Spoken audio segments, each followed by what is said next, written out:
And with no break this week, we get a new chapter of One Piece, chapter 993, and these are once again my initial thoughts and reactions after reading the chapter. For those of you who are new here, please subscribe, and if this is your first video on my channel, in the description of all my videos, I leave a little spoiler tag, just, obvious ones like these are clear, but other videos, I leave a spoiler tag just so you know if you will or won't get spoiled by watching my video. So go check out my other videos knowing that. Now, this chapter 993 has a lot of scenes, and I'm hoping that I can get through the whole video, shortening the time from my normal videos, but still not forgetting any thoughts in this video. So let's try.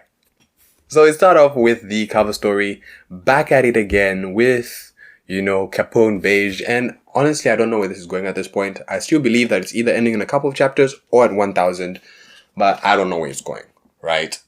And we have this marriage between Lola and Gari. And, at least on the bright side, it's just nice to see, the fact that Lola could have her father there at her wedding. And, have that celebration together as one happy family. Minus Big Mom. Now on to the chapter. We start off with a scene in the Flower Capital where people are genuinely happy, right? For the first time, right? And we have these all-out celebrations and everything. There's this one person, doing some dance, I'm assuming, with the fire. There's a little barrier so people don't get too close, I'm assuming, because it's fire. But there's also this big parade and these floats going around. There's music being played. Wano right now actually seems like a happy country, right? This is the first time people can drink sake for like a whole year. Like, people drink clean water. People can breathe air. Factories have stopped, and it's a figurative and a literal air, right? It's a literal fresh air, but also figurative fresh air because the weight and, everything from Orochi and Kaido is being lifted off for just one day, one night, and everyone can just... That's basically what tonight is for them. Now, one thing that was really funny in this chapter is this one guy who makes his theory that, what? It would be crazy, right? If there was a battle between the Kozuki and Kaido, right? Going on right now. And the Kozuki had gathered samurai. I'm guessing like warriors, because, the warriors in Wano are samurai, but warriors from around the world. And taken them to fight them on Onigashima tonight. Imagine if that was true. And I'm guessing this theory also comes from the fact that there was that whole thing, but then Yasue died to stop it. But, wow. And these guys, I'm pretty sure people listen to that and they're just like, this is crazy talk, this is a wild theory. But, us as the fans, we're here being like, little do they know, this guy is actually right. At least for Orochi, his head was cut off. We're not going to talk about Orochi this video, but... now they're fighting Kaido there, gathering people from around the world, the Straw Hat Pirates and all the other pirates, we know. And I feel like it's like this in the fan base where people make some theories and most people would dismiss their theories as wild or, it makes no sense, it's a trash theory. But I'm pretty sure there's either some editors out there from Oda who watch videos sometimes and they're just like, he actually knows. It's like, should we tell him he's right? Nah. Let them think he's crazy. I think that's probably what happens sometimes. But yeah, I love this part of this whole scene. And the fact that they're all happy and the whole just scene of the parade and everything. That was just great. Now we get to Onigashima, and something that's been bothering me for the longest time, I haven't been sure how it's going to go, is this Queen the Plague and what that's about, right? We know why Jack the Drought is a drought. We're getting to know why Queen the Plague is a plague. And I also want to see why King is the wildfire. But we're seeing this whole playgrounds,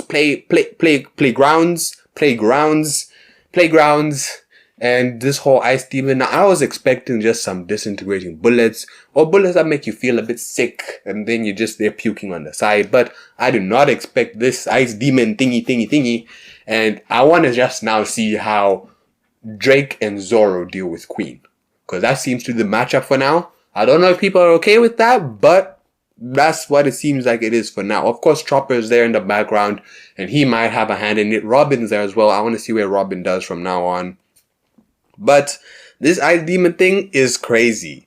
And without further ado, we jump onto the next scene. And this next scene, I'm not even going to talk about that much because honestly, as a scene itself in One Piece, right? Just as a scene, random scene, this is okay. It's nice. It's good to see. It's a bit funny to see how the gorilla spawned from his arm. And he's just like, this is the proper way to spawn a gorilla. And Sanji's like, I don't even care about what you say is a proper way. It's creepy. I don't like it. Get it away from me. And then we have this scene seeing the levels in Onigashima. So now we know how many floors there are. This will probably come in handy when the anime gets here. And those anime intros where they're explaining where everyone is on all the floors. Those who watch the anime know what I'm talking about. But, this scene in the sense of the whole Onigashima War and everything that's going on, I didn't like it. It seems like it's just a waste of time. Just for Jinbei to join them. And that could have been done in one panel. But, it ain't my manga, so I'ma just read through. You know what? Just read through. And finally, we get to the scene with Bao Huang, who has an interesting power. Now, is this Devil Fruit? Is this Third Eye Clan? Is this some, Wano ability or some, rare ability? I don't know, but it's an ability she has. She's the surveillance system and scribe of, the Beast Pirates, essentially. That's how I have her in my head now. And she tells King where Momo is, and King basically he's like, okay, I see what's going on here. So, guys, this is how many they are, 5,400. This is who is here. It's a samurai and some pirates. They're here so that they can make the Kozuki shoguns again. And so all we just need to do is destroy Momo. We'll deal with the pirates later. Probably beat them up, have us join our crew, or just kill them off. For now, we need to stop this rebellion because essentially, guys, after tonight, these are our slaves. So let's get our slaves back in order. And you know what? Orderly and slowly deal with this whole issue. And King is such a great guy because he's kind of like in this control thing where he's like, he can see everything that's going on. He understands and he's making like very executive decisions, which is great to see from a commander. Doesn't matter whether they're against or for us. It's just great to see. And from there, we have the whole thing where Sasuke finds Momo first, shoots, and now we may see a showdown between Yamato and Sasuke. Now with Sasuke are the Armored Corps, which I am assuming for now are part of is Sasuke's old crew that was assimilated into the Beast Pirates. I'm assuming, right? Could also be a group of the, like the Beast Pirates that have armored kind of smiles. I don't know. Don't really know. But just like who seems to have his kind of old crew in the Beast Pirates, Sasuke seems to have his own crew in the Beast Pirates. So yeah, that's what this scene is. I'm excited to see the matchup. Maybe Frankie will come. I want Frankie to come, but maybe not. Who knows? And finally, we get to the scene that we had last chapter. Yes! Kaido.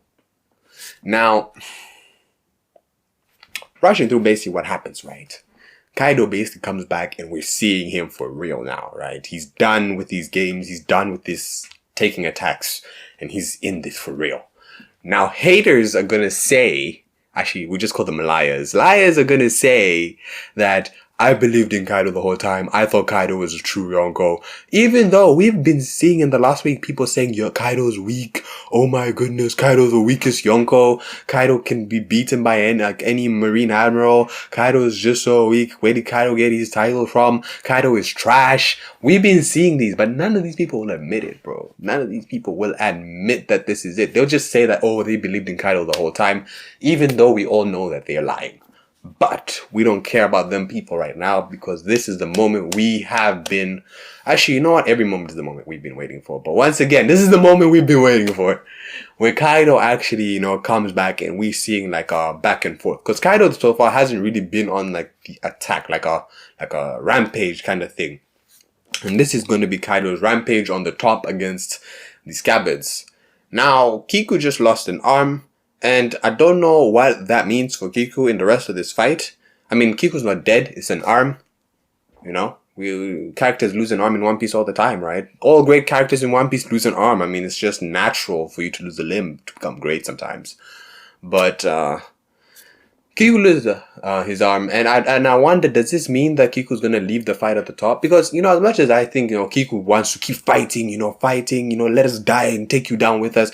Kiku's a samurai, and a samurai without a sword is not very useful, especially in Wano. So, what's gonna be happening with Kiku from now on? Is Kiku gonna borrow a sword? Is Kiku gonna go down? I want to see a bit there. I mean, I guess it's an odd thing to wonder, but, I just wonder it as well. If you have any thoughts where Kiku's going, tell me. But, Kaido is coming and he is not playing games. Now, will this be, Kaido obliterating these scabbards from now on? I don't think so. I don't think so. I mean, of course, this week, the whole week, until we get another chapter next week, people will just be like, oh my goodness, Kaido's just gonna kill all the scabbards. It's done. Scabbards are finished. There's no more. It's too late for them.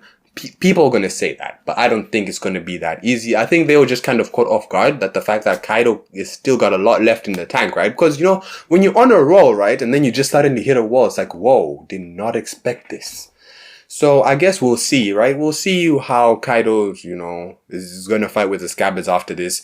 And I'm guessing it won't be as easy as people think it will be. But it'll be a bit easier than I thought Kaido would, fight it. How it would be in this fight with Kaido and the scabbards. So yeah, I can admit when I'm wrong. It's fine. I don't mind being wrong. Or anytime, right? Anytime. But yeah, once again, this attack of Kaido's where he kind of has physical attacks coming out of his roar is a bit interesting. Is very interesting. I want to see Kaido's card, right? When whatever card is going to show his devil fruit or whatever his history, I want to see it. Whether it's a flashback or a card, I just want to see what is going on with Kaido because this is insane. Kaido's abilities, from lightning to scythe, I'm done, bro. I'm done. Just guys, tell me what you think. Subscribe, like the video, share this video with someone who wants to hear the truth. Watch more videos, and guys, thank you for watching this one to the end. King KZ, and I'm out.